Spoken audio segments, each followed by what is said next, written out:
La crainte de Dieu.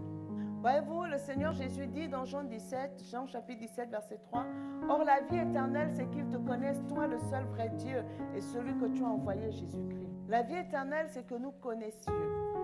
La vie éternelle est que nous marchions avec Dieu. Et pour marcher avec Dieu, il faut la crainte de Dieu. Quand on parle de crainte de Dieu, on n'est pas en train de parler de peur.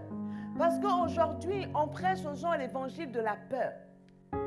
La peur d'aller en enfer, la peur de ne pas être heureux, la peur de ne pas être béni, la peur d'être maudit, la peur d'être rejeté. Je ne sers pas Dieu parce que j'ai peur d'aller en enfer. Je sers Dieu parce qu'il est juste de le servir. Je sers Dieu parce que c'est ma destinée. Je sers Dieu parce que c'est la source de mon épanouissement. Je ne donne pas ma dîme et mes offrandes parce que j'ai peur de ne pas être béni. Parce qu'en réalité, la bénédiction de l'Éternel sur ta vie ne dépend pas de ta dîme et de ton offrande. Dès la création du monde, lorsque Dieu crée Adam et Ève, il n'avait payé aucune offrande. Tu es béni dès la création. La volonté de Dieu, dès qu'il t'a envoyé sur cette terre, tu es envoyé avec une parole de bénédiction sur ta vie. Mais pour qu'elle s'accomplisse, tu as besoin de t'aligner avec celui qui a prononcé la bénédiction.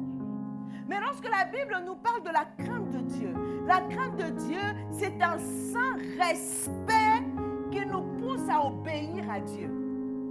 C'est un saint respect qui nous pousse à avoir de la considération pour Dieu. Une considération que l'on a pour un être que l'on reconnaît être au-dessus de nous, être le Tout-Puissant, être celui qui a la décision sur toutes choses. L'amour pour Dieu, la crainte de Dieu se voit dans l'obéissance. L'obéissance repose d'abord sur la crainte de Dieu et non pas sur la peur. L'obéissance repose sur le saint respect qu'on a de Dieu. La crainte de Dieu est vitale, première chose. Deuxième chose, elle découle de la connaissance que nous avons de Dieu. Troisième chose, la crainte de Dieu nous enseigne la sagesse. Quatrièmement, la crainte de Dieu procure une raison saine. Cinquièmement, la crainte de Dieu permet qu'on se détourne du mal. 6, la crainte de Dieu nous amène à considérer ce que Dieu considère. 7, la crainte de Dieu met fin à la culture des apparences. Et 8, la crainte de Dieu amène l'accomplissement des promesses de Dieu dans nos vies. Bien-aimés, mettons Dieu à la